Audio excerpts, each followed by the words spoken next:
Ladies and gentlemen, thank you for joining me once again today, and welcome back to a brand new Dominions 5 adventure. It's been a while since we've played a new Dominions 5 game on the channel, but I'm hopping back into it. I kind of spent some time away from the game, and now I was feeling the urge again. So, here we come once again, back on our bullshit, and we are playing Middle-Age Phlegra.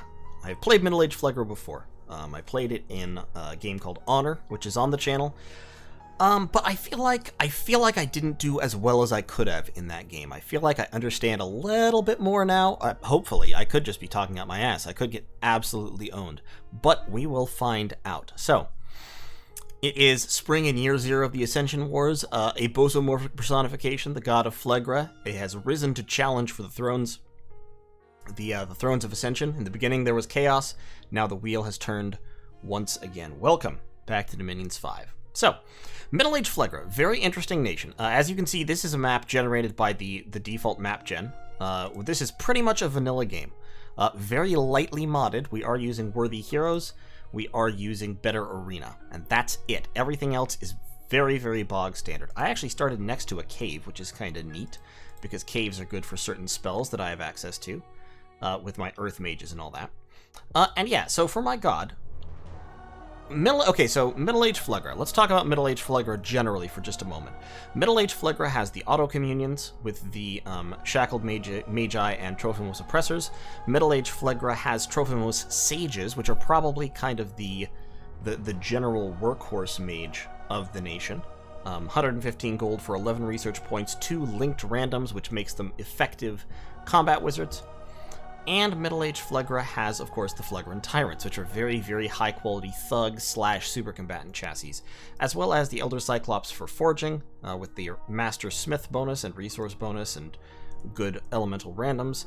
They have an N1 giant wizard who can summon sheep. They have the Cyclops Chieftain, who isn't very good at stuff. And then they have the Trophimos Commander, who is a high-quality commander who also leads slaves very well. For troops, we have 3 different kinds of little human slave that are pretty, none of these guys are very good in terms of stats, but they're all very cheap, and that's sort of their claim to fame. We have the Cyclops Warrior, we have the Cyclops Hurler, and then we have the Gigante Warrior. One thing that I think I was wrong about in Honor was I completely discounted the Cyclops. I just sort of dismissed them as very bad units. And I've gone back and done some testing, I've done some research, looking into it a little bit. I think actually I was wrong. The Cyclops Warrior, I think, is still probably not very good. Potentially has some value. But the Cyclops Hurler, I think, is actually better than I had originally thought. It's a little expensive still. But, despite being undisciplined and gluttonous and having bad stats overall, there are 3 big things it has going for it. One is that it has 42 hit points, which is a lot, and means that even though its defense is crappy and its prot is crappy, it will still take a lot of hits to kill. 2 is that it has high damage overall. It hits really, really hard. And 3 is that it has this boulder. The boulder is only range 7, but it only being range 7 sort of counteracts the fact that its attack value is very low, because at range 7, its range of... So every projectile has a range in Dominions at which it has zero deviation. It will always hit the square it is targeted at, okay? That range is a percentage of maximum range based on the projectile giver's precision. The Cyclops Hurler's precision is low, and so that percentage is relatively low, but it's still like 2 squares. And since the boulder only has a range of 7 in the first place, the second boulder of the 2 is often going to be thrown within the range at which there is 0 deviation. And even if it's beyond that range, at 7 squares of distance, there isn't a whole lot of horizontal deviation that there can be. So these boulders, I've been testing Cyclops Hurlers a little bit. These boulders are actually a lot more accurate than you would think. And at 37 damage, if they hit a human, the human dies. Almost always. Even if it's like a knight in super heavy armor.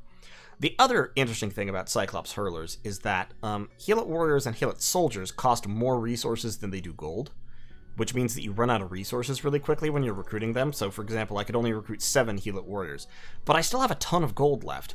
if I only recruit a few Heal It Warriors, I can fill up on Cyclops Hurlers and spend pretty much all of my resources getting troops who can fight in an expansion.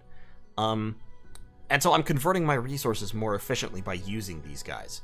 So I'm going to try this. Mew, or Moo, possibly. I think it's Moo. Who also has a YouTube channel that does Dominion stuff on, did this in a game, a somewhat modded game, a year or two back, and his expansion did okay using them, and I've tested it in expansion testing games, and I think it's a decent shout. So, in any case, here's my strategy for this game. I'm going to try experimenting with the Cyclops. I am going to lean very heavily on Trophimos Sages, which I think are very efficient, sort of reasonable mages. And, of course, we're going to be recruiting a lot of Phlegran Tyrants. We're going to be thugging them out, trying to do all that cool Phlegra stuff. In terms of immediate expansion, you may notice that my god is a Great White Bull. The Great White Bull is not as strong as the Drakon that is kind of the standard for Phlegra, because the Drakon is a very, very strong expander who can expand into almost anything without really being afraid. That is not true of the Great White Bull. The Great White Bull has to be a little bit careful. But the Great White Bull is a full scale plus some points cheaper than the Drakon, and he can still expand into most things. As long as you exercise a modicum of care, he'll probably be fine. He is a Trampler, he has Berserk +5, which will push his prot up over 20. He has Recuperation, so if he gets any afflictions, he should heal from them over time. I gave him Nature 5, Earth 5, and my Bless is Fire, Shock, Poison Resistance, Dark Vision, and Forest Survival. So lots of little stat things. Basically, this Bless isn't very important. If I happen to get Astral Magic, and I happen to be able to forge Shrouds, I can give it to my Tyrant Thugs, which would be useful, but I'm not, it's okay if that doesn't happen. Mainly, what I took this god for was to have an Awake Expander and still have good scales. I did go Turmoil Luck. That hurts the Phlegran Unrest situation a little bit, but not much. Phlegra does, of course, spread unrest within its dominion, which hurts its income quite a bit. You have to patrol fairly aggressively to keep that problem from being crushing. But Turmoil Luck, I think, is a great combination because it gives you lots of fun random events that can give you a lot of gems, a lot of money, lots of good stuff. I did take a point of magic, so my research is slightly faster, and I took Growth 3, and I took Heat 3 just so that I never have to worry about snow, which I think is a good thing. This is a 12-player game. 12-player game, 12 thrones, and it requires... Actually, I think it's 11 thrones. 2, 3, 4, 5, 6. Yeah, it's 11 thrones. You require 6 to win. We do have one underwater player. We have Relay. And we have one pop kill player. We have Middle-Age Ermor. I did not place any restrictions there. But I think it's going to be interesting. I'm not going to talk too much in depth about the nations just yet. We'll go over the nations a little more in turn 2 after everyone has named their prophets. And that reminds me, I need to name my prophet. This is going to be a first-year philosophy student who is worshipping a bosomorphic personification. If you wonder what that means, that's an abomination of a word that I've just made up as far as I know, but following roughly the same rules as the word anthropomorphic, meaning person-shaped or human-shaped, bosomorphic should mean cow-shaped. So this is a cow-shaped personification. Personification of what? The world may never know because apparently it's strength, personification of strength. I was about to say the world may never know because the character limit in pretender names wouldn't let me fit anything in there, but I guess we've learned it's strength. Personification of strength, the hidden one, patron of gamblers. Interesting. Okay, I don't think this tells people that I have nature. It tells them that I have earth, but it doesn't tell them that I have nature. So that's kind of cool. All right, in any case, Leon here is just going to patrol because he's very bad at everything. The only thing he exists for is to potentially lead Gigante warriors around, just shuttle them around at some point.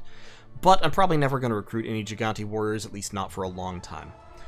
This turn, I am not recruiting any commanders, which may be a little weird, but I think recruiting these troops will give my initial expansion army quite a bit of punch, and will let it go probably, I don't know, several provinces before I have to retire it or combine it with something else. So I'm hoping that next turn I'll be able to start right in with 2 provinces per turn and keep that up for a while. I may miss a few turns of recruiting commanders, but early in the game, that's fine, if it helps jumpstart your expansion. I'm really hoping to get between 15 and 20 provinces in Year 0.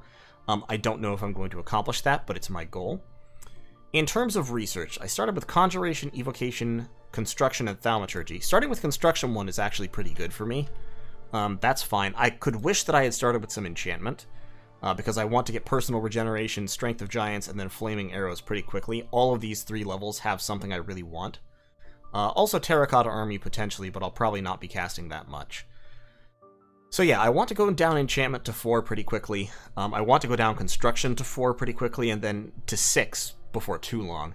I need Conjuration at least 3, ideally 5, and then I'm going to want Alteration 4 fairly early on. And then I'll want to go up to 5 in order to get Maws of the Earth and Iron Warriors and stuff like that. I'm not going to get Mother Oak in this game, pretty sure, because I have Nature Competition. Man is in this game. Satis is in this game. Who else is in this game that could do Nature? It's really just them, I guess. Augurs did nothing wrong. Plato, Aristotle, and Socrates. Tannenbaum, Hunter 2, Giant Dad, Feigning Competence, All Frog, and All But Looks. Please don't rush me. Okay, all right. We'll go over these. We'll go over these in turn 2. But in any case, that's turn 1. Become the Prophet, first-year philosophy student. Yeah, I think this is going to be exciting. I'm going to have a good time with this. I'm looking forward to it, and I hope you are too. So thanks for watching. I'll see you in turn 2. Alright, welcome back. Turn 2. This turn we get some prophets. So, Shabalba has sent a nice poem. Lovely. Thank you very much, Ball and Stalin. And then we have Morons the Centurion, the prophet of Plato, Aristotle, and Socrates, god of the heavenly fires, the king at the crossroads, the boiling spirit. I don't know what boiling spirit is. I know that's, astral, I think it's astral fire cross paths. Daddy Christmas, the Castellan, the prophet of Tannenbaum, fecund breedable, god of horses, lord of the forest, teacher of philosophy. That's at least in nature. And god of horses, I don't know what that is. I don't know what teacher of philosophy is either. It might be related to scales? Cold Dominion, I Sleep, the Empoisoners, the prophet of Hunter 2, king of gambling, the kindly one. Mask of the Father, the Jotunheus, is the prophet of Giant Dad, master of flowers and spring, rider of the clouds. That sounds like nature air, which is an interesting combination. Internal Screaming, the Bakemono General, is the prophet of feigning competence, emperor of the wildlife, mountain lord, divine scribe. Failson 2, Rephite Boogaloo, the Rephite commander, is the prophet of the biggest, baddest man around, patron of berserkers, patron of herbalists, the divine smith, lord of the healing arts. That's earth and nature. Royal Red Croaker, the Chakmuch assassin, is the prophet of all frog and all but looks, eater of filth, enemy of darkness, patron of languages. That's a combination, alright. Of course, a first-year philosophy student, the Trophimos commander, is the prophet of a bosopomorphic personification, personification of strength, the hidden one, patron of gamblers. And System of a Drown, the Illithid lord, is the prophet of bring your own brain, lord of poetry and song, keeper of the gardens of delight. Okay, interesting. So, the turn is going to be very straightforward and simple. I've recruited my troops. I'm recruiting more troops. This is how I've got my army set up. I've got my Heelot soldiers in front because they're tougher. They've got a little bit of prot. It's not a ton, but some. They have a long spear with which they can technically repel.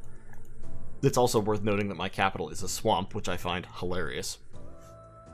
I didn't realize that before, but yeah, it's just straight up a swamp and a mountain. So that's kind of a shame, to be honest. Anyway, I've got 2 really good provinces here in terms of income, so I'm going to go take both of them. So this one is being attacked by my army. As I said, I've got my Heelot soldiers up front. I've got my warriors right behind them, tossing javelins. They're a little bit faster, so they should pretty much catch up. And then I've got my Cyclops hurlers kind of behind them and down a little bit. They are a little bit faster yet, so they should also catch up, and they'll throw in their rocks. And then, of course, both of these will go into melee. The Cyclops hurlers should basically not die because they have a ton of hit points, and they should bonk people with their clubs. And the Heelot warriors might die, but they'll be going in around the soldiers, and they have 18 damage axes. So they should do alright for themselves. That's a very small garrison. It's actually so small it makes me suspicious. Like, I'm thinking there might be a surprise wizard or a surprise minotaur or something there, so we'll see how that goes. Bosopomorphic personification is going down here. He should be able to trample his way through this with no trouble. This looks like it's a little bit more than I can get through right now. I need to recruit a bunch more troops before I can take that province. That province I actually probably can take, because it's only 20 units, and there's some heavy cavalry, but not many. In fact, I'm going to bounce Leon off this province just to see exactly how many people it is, and just set him to retreat. I need to turn on... Let me turn on names real quick, so I can see if there's anything interesting around me. Nope. No really interesting names nearby, which is good. There's a throne right here in Wick, and then there's 3 other thrones fairly close to my south. So that's really the direction I want to go. If you'll recall, we need to take 6 thrones in order to win. That's 1, 2, 3, 4. After I've taken those 4, then I only need 2 more.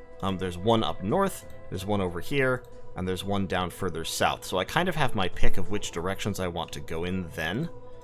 But probably, if I manage to take all 4 of these, I then just make a lunge towards the lake and try to grab both of those. That probably brings me into conflict with Relay. We'll have to see what happens there. The other thing worth noting is, of course, that we do have a Xibalba in the game. So let's take a look at, well, we're talking strategy, since the turn is basically over. In terms of research, nothing is happening. I'm literally not researching. I just researched some conjuration last turn. I should have set up my... That's fine. I should have set up some research beforehand, because I want enchantment 2, and I want construction, and I want alteration. I'm not sure what order I want them in, so I'll just leave it at enchantment 2 first. But looking at the nations, we have we have Ermor, we have Celeria, we have Man, Satis, Jotunheim, Shinuyama, Ashdod, Xibalba, MA Phlegra, Phaecia, and Relay, and of course Omniscience, who is just an observer.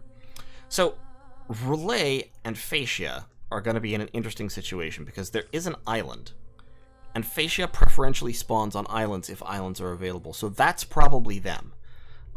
They're going to have the island spawn, which gives them a whole bunch of extra income, but it also means that they have to sail in order to get across the ocean, and it means they're horribly vulnerable to Relay, who I guarantee spawned somewhere in this lake. So there's a lake here, 1, 2, 3, 4, 5, 6, 7, 8, 9, 10 provinces, plus the island of Phaecia. There's a little 1-province pond over there, but Relay is somewhere in here, with the throne and with Phaecia, which puts Phaecia in a very interesting position, because they're a very rich province, and they will struggle to defend themselves if Relay chooses to attack them. So it's likely that Relay is just going to end up killing Phaecia fairly early on, or they might strike some kind of a deal. You know, you can't rule that out. If Phaecia is a fast enough talker, they might be able to strike a deal, help Relay out with something. I don't know, but I would anticipate, if I was Relay, I would try to kill them as soon as I felt that I reasonably could, because this province is worth like 600 income or something ridiculous, 500 some odd, depending on the scales, but it's a lot of money with the Orichalcum mine site that spawns on island Phaecia. There's also a Xibalba. Middle-aged Xibalba preferentially spawns in caves, so it's likely that they're one of my neighbors. If we look at that message that we received, grumpy old frogs who aren't near the sea. So he might be lying. It's Ballenstallen who's playing Xibalba. He might be lying. But if he's not, then they're in one of these cave systems, because there's only that many caves on the map. I know it's not that one, because they'd be next door to me and I would see the name Xibalba, but it could be any of the others. And I just won't know. In any case, I'm gonna have to deal with them in order to get all the thrones that I want at some point, unless they're up here and I just choose not to go in that direction. Ballenstallen's pretty good, so I don't relish the thought of fighting him. Middle-aged Xibalba is a fairly weak nation, in my opinion. I know there have been mixed opinions about that. So generally, I wouldn't be too worried about it. That said, he does have, depending on what cave he is, well, no matter what cave he is, really, he has access to a lot of forests. which means he'll have Weob. And if he's over here, then there's the interesting situation that he has immediate access to more Camazots as well. I mean, if he's over here, then he just, like, he gets all the Weob he wants, and he also gets Camazots out of 2 provinces if he wants them. So that makes Xibalba a lot more powerful when they're in that kind of situation where they can easily get their blood online and bring their death to bear as well. That makes them much stronger than you might initially think. If he's up here, he still has plenty of Weob. He can't really get more Camazots than out of his capital until he expands quite a ways. So if he's up here or over here, he's less threatening. If he's over here, he's actually quite threatening. That makes him pretty dangerous. He's not impossible to attack, because Silver Grove goes to several provinces. Now, that said, these caves have very limited entrances and exits, so fighting him would be a challenge, especially because, of course, in the caves, my troops don't have dark vision. I do have dark vision, or low light vision, rather, on my Bless, so if I were to happen to get Astral Mages and Forge Shrouds, I could potentially send Tyrants into the caves, but that would risk them getting instantly owned by blood magic, so not great. We do have an Ermor, so we're going to have to deal with that at some point. I have no idea where he is. I have no idea where anyone is. The only people I can kind of have a good guess about where they are is, of course, Relay, the Phasia, and Xibalba. Everyone else, who knows? But strategically, in this game, as I said at the start, we're going to be trying to use the Hurlers a little bit. We're going to be focusing a lot on kind of independent magic with the Trophimos Sages, which I think are actually pretty good value for what they do. And of course, we're going to be trying to thug Phlegran Tyrants, but we're going to try to do it a little bit more intelligently than I did in the last game. In Honor, I got a whole bunch of Tyrants killed in, frankly, pretty dumb ways. Chucking Tyrants face first into giant communion armies is not the best way to use them. You can do it if you get it set up just right, and it did work a couple of times in Honor, but generally I want to avoid that. What I want to do with my Tyrants is, basically, I want to have Tyrants equipped with Boots of the Messenger, as many of them as I can, zipping around to different places, supporting armies and supporting mages, and generally wreaking havoc, as well as, of course, levying slave troops, which I can do en masse. Geographically, as I said, in this game, my first goal is probably going to be to take Wick and Golriep. If I can get all of these farms around me, I'll be in pretty good shape financially. I don't know if that'll be possible. The average distance between players on this map should be about 3 or 4 provinces, but it might be as little as 2, depending on, you know, who they are and where they landed. I don't have any real close neighbors, which is good, but there might be a neighbor immediately outside my range. Like I said, I wouldn't be surprised if Xibalba was right over here or right over here, and I wouldn't be surprised if there was somebody right up here who would contest Wick with me, and I really wouldn't be surprised if there was somebody right down along here somewhere who had easier access to these thrones than I do. So all of those could be significant problems. But I want to secure at least one throne pretty early. The thrones on this map are decent. Throne of Life would be actually really good for me, because I want nature income. The Throne of Death would be fantastic. 5 death is worth the death +1 in my dominion any day of the week. Fortune, eh. Inner Throne, eh. Throne of the Moon, eh. Throne of Water could actually be kind of cool. Throne of Air could be very cool. Windmasters, and I don't really need Windmasters because I have Trophimos Sages, but 3 air gems per turn would be very nice. Crystal Throne would be really good. Silver Throne would be really good. All of these give me Astral Mages, and that would be really, really useful. Throne of Bureaucracy, don't really care that much about. In fact, it gives me Order +1, which I don't think would be great. I prefer my Turmoil for more events.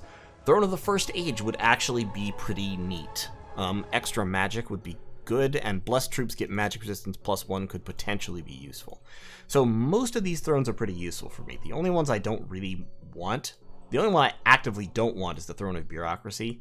And then, like, Fortune, Inner, and Moon, I don't really care that much about, but any of the others would be rad. So I'm hoping this is a good throne for me. It does have a cold scale, interestingly. So do any of these thrones spread cold? I don't think any of these thrones spread cold. So that's a little bit worrisome. because... So that having a cold scale might mean there's a site generating a cold scale, or it might mean Jotunheim, or someone else with a cold dominion is right up here. I think Jotunheim is the only nation that would want to have a cold dominion. Possibly Ermor. Ermor can handle having a cold dominion okay. Jotunheim, of course, prefers cold and starts with cold by default. So that might be Jotunheim up there. There might be Ermor up here. Or it might just be that Wick has like I said, a site that creates cold scales. But in any case, we're going to take those 2 provinces. We'll see what there is to see next turn, and we'll make further plans as we progress. This strategy that I'm following with the Heelot Warriors and the Cyclops Hurlers should, as I said, allow me to basically burn my resources down to nothing for maximum expansion power. So my goal is definitely going to be to be spending all of my golden resources every turn as much as I can. Probably not making any mages, maybe not even really making commanders for the first few turns. I'll try to recruit an indie commander or something to grab more troops and shuttle them out to reinforce my expansion parties.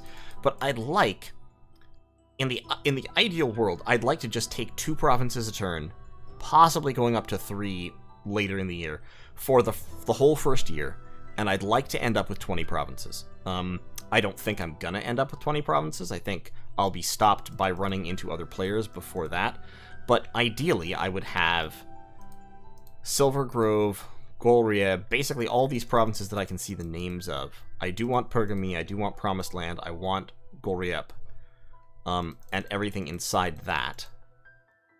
And then if I could push out to Dragon Ridge and Elkland, and then move south a little bit so I have easy shots on these thrones, that would be ideal. So if I could basically have that entire circle, like the whole circle a couple layers out, kind of angled southwards, I would be very content with that. So we'll see if we can accomplish that. And I will see you in turn 3. Alrighty, welcome back. Turn 3. A messenger has arrived from Shibalba. Channel Croak News coming in with that hot frog action. Very nice. I like it. I appreciate it. Fascia has actually come try at GC. The Fascian captain is the prophet of please don't rush me, GC. This is Triff. I've played with Triff in several games, and I think I rushed him like 2 or 3 games in a row and killed him. And so he has serious lingering trauma. I got an unexpected event. I got 9 blood slaves, which is fine. 3 battles. So, Delka, we attacked Independence with our little gang here. And you can see how I've got the gang kind of set up. This was, in a way, a trap, but it was a really shitty trap, because the only thing that I couldn't see was this Cloud Mage. And the Cloud Mage is fortunately only an Air 1 wizard with 2 gems, so he can't do anything super rowdy, like summon an Air Elemental. Summoning an Air Elemental would instantly defeat this entire army, or at least it would be a real risk. It would be pretty chaotic. But all that he's really got is some light infantry, he's got a few archers, and then he's got the 1 Cloud Mage. So we pretty much just run forward. We throw boulders and javelins at these people, do a little bit of damage, and then the guys rush in. And as you can see, the clubbing them with rocks works pretty well. Meanwhile, my heavier infantry went up and killed the archers. Everybody died. We all went home happy. Except for these 4 guys who got owned. One of those Heelot soldiers got blasted with a lightning bolt by the Cloud Mage. Rip him. The others were pretty much killed by javelins and random spear hits. So that's fine. 4 out of 35 lost. I'll take it. In Annika, a bosomorphic personification went in against, once again, fairly small defensive force. He went in there, took a little bit of damage, started trampling. Of course, once he takes a little bit of damage, his prot goes up to 22, which makes it very hard for these guys to hurt him. Heavy infantry can hurt him with 16 damage. Light infantry struggle with 13 pierce. His defense skill is 0 when he's berserking and surrounded by this, like this, but doesn't really matter. Prot 22, hit points 201. He can take it. So he just tramples his way through and ends up with 194 hit points. A small amount of damage, but nothing too impressive.